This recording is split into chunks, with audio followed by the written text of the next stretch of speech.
সর্বকালের সর্বশক্তি নিয়ে ইরান আঘাত করবে যুক্তরাষ্ট্রে। মধ্যপ্রাচ্যের উত্তপ্ত ভূ রাজনীতিতে আবারও নতুন করে আলোড়ন তুলেছে ইরান। সরাসরি হুঁশিয়ারি না দিলেও ইঙ্গিত স্পষ্ট, যদি আবারও আক্রমণ হয় তবে এবার জবাব হবে ইতিহাসের সবচেয়ে কঠোর। এমন বার্তা এসেছে ইসলামিক রেভলিউশনারি গার্ড কর্পসের উচ্চ পর্যায়ের কমান্ড থেকে। প্রশ্ন হচ্ছে, ইরান কি সত্যি সেই পর্যায়ের শক্তি অর্জন করেছে যা দিয়ে যুক্তরাষ্ট্রকে সরাসরি চ্যালেঞ্জ জানানো সম্ভব?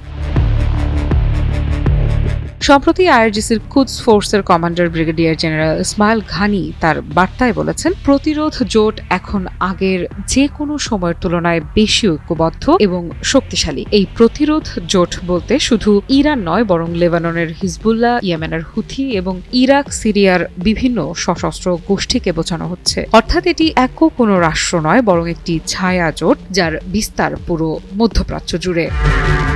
কিন্তু কেন এখন এই বার্তা? বিশ্লেষকেরা বলছেন, সাম্প্রতিক সংঘর্ষে যুক্তরাষ্ট্র ও তার মিত্রদের উদ্দেশ্যে এটা ইরানের যুদ্ধ কৌশল। সরাসরি যুদ্ধের বদলে তারা তৈরি করছে বহুমাত্রিক চাপ, ক্ষেপণাস্ত্র, ড্রোন, সাইবার আক্রমণ এবং সহযোগী বাহিনীর মাধ্যমে একযোগে আঘাতের প্রস্তুতি।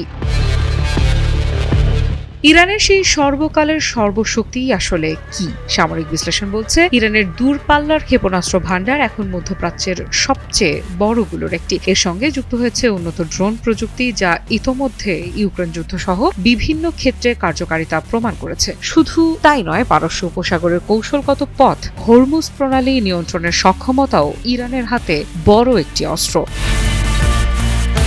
অন্যদিকে যুক্তরাষ্ট্রের জন্য বিষয়টি এত সহজ নয়। একাধিক ফ্রন্টে যুদ্ধ চালানো, মিত্রদের নিরাপত্তা নিশ্চিত করা এবং জ্বালানি সরবরাহ স্বাভাবিক রাখা, সবকিছু মিলিয়ে পরিস্থিতি হয়ে উঠছে জটিল। বিশেষ করে যদি প্রতিরোধ জোট একযোগে সক্রিয় হয়ে ওঠে, তাহলে যুদ্ধের চেহারা পুরোপুরি পাল্টে যেতে পারে।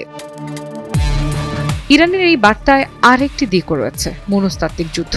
সরাসরি হামলার আগেই প্রতিপক্ষকে ভয় দেখানো এবং অনিশ্চয়তায় ফেলা, কৌশলগতভাবে দুর্বল করা। এই কৌশল বহুদিন ধরেই ব্যবহার করে আসছে তেহরান, আর এবার সেই বার্তাই যেন আরও জোরালোভাবে তুলে ধরা হচ্ছে।